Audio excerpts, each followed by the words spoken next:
성을 착취하는 영상물을 만들어 돈벌이를 한 텔레그램 박사방의 운영자 조주빈에 대한 소식입니다. 경찰에서 사건을 넘겨받은 검찰이 오늘 처음으로 조주빈을 조사했습니다. 검찰로 가보겠습니다. 신아람 기자, 지금도 조사가 진행 중입니까?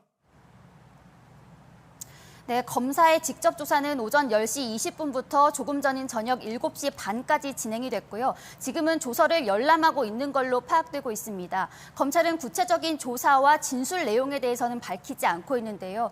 다만 조주빈은 진술 거부권을 행사하지 않고 검사의 질문에 자신의 얘기를 이어간 걸로 파악됐습니다. 네, 자신의 얘기를 이어간다는 게 어떤 의미입니까? 그러니까 혐의를 인정하는 건가요? 아니면 부인하는 건가요?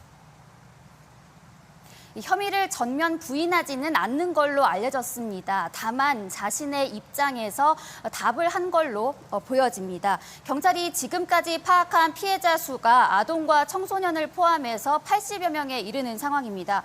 검찰은 경찰에서 넘긴 성착취 불법 영상물 유포 사건을 포함해서 수사 과정에서 확인되는 모든 다른 현재 범위들도 수사하겠다는 방침을 밝혔습니다. 윤석열 검찰총장은 매일 오전에 직접 수사 상황을 보고받기로 했습니다. 네, 기존 변호인이 사임을 했죠. 그럼 새 변호인이 구해졌습니까?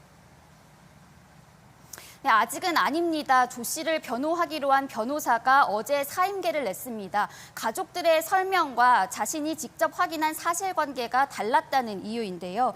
그래서 오늘 정식 조사를 하기 전에 조주빈에게 변호인 사임계가 접수됐다는 걸 고지를 하고 사임한 변호인과 간단히 면담을 하도록 했습니다. 조주빈은 오늘 혼자서 조사를 받았고요. 변호인을 추가로 선임할지는 아직 정해지지 않았다고 합니다.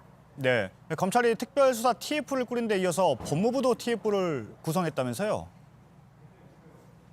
네, 법무부는 오늘 디지털 성범죄 대응 TF를 꾸렸다고 밝혔습니다. TF 산하에는 수사지원팀과 법제도 개선팀, 정책실무연구팀, 피해자 보호팀 등 5개 팀으로 구성됐습니다. 특히 법무부 양성평등정책 특별자문관인 서지영 검사가 관계부처와 협의를 하는 대외협력팀장을 맡았습니다. TF는 디지털 성범죄 엄정 대응 방안에 대해서 내일 오전 10시에 첫 회의를 열기로 했습니다. 네, 신아람 기자였습니다.